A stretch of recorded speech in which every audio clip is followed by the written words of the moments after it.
Hoy nos adentramos en los entresijos del espacio solo para conocer a uno de los responsables que ha hecho de League of Legends el deporte electrónico más practicado en todo el mundo. Hoy hablamos con Greg Streets.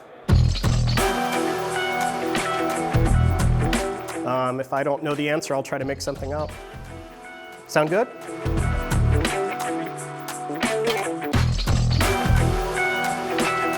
Zoe, the designer who worked on her, he said, you know, we have a lot of mages in the game. We feel like if we make a new mage, we have to have something players haven't seen before. And so he added like maybe 3 or 4 abilities players haven't seen before with her paddle shot and her sleepy bubble and things like that. We knew she was going to be a very high skill champion.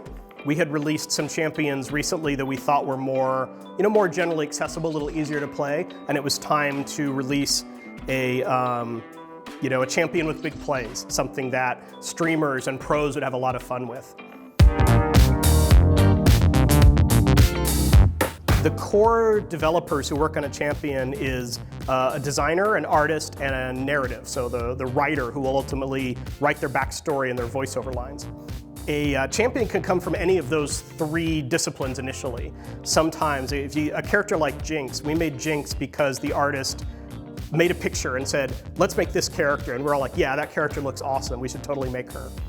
Other times, like with Kai'Sa, our newest champion, it was more of, we had an idea that we wanted to make a new marksman character, and she would be a very mobile marksman character. She'd have a lot of movement abilities and be able to get behind enemy lines quickly.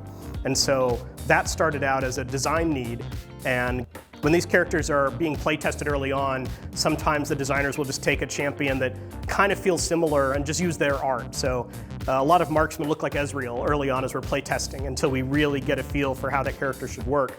And then, then the artist will make their new art and slowly add things like animation and sound effects.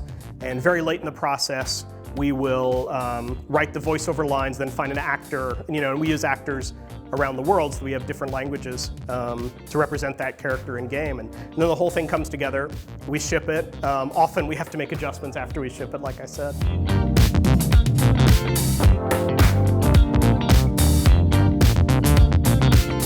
There's just no way we can recreate what will happen when millions of players online are playing millions of games, and sometimes all it takes is for 1 or 2 players to discover a really good way to use something, and then because it's the internet, it spreads very quickly. Or often a professional will use, misfortune support last year, and all of a sudden everyone tries it, whether or not they can be as effective. And we know that we can't get things perfect, and that's why we try to react quickly in patching when we think that something is off.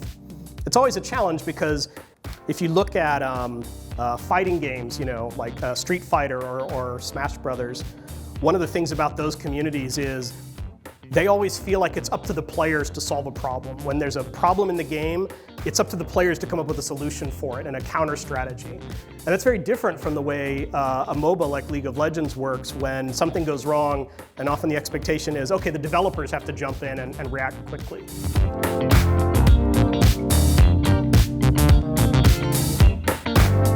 Ese era Greg Streets o GhostCrawler, que nos comentaba la política de cambios que tienen en Riot Games. ¿Podrá ser el League of Legends el eSport de referencia los próximos 10 años?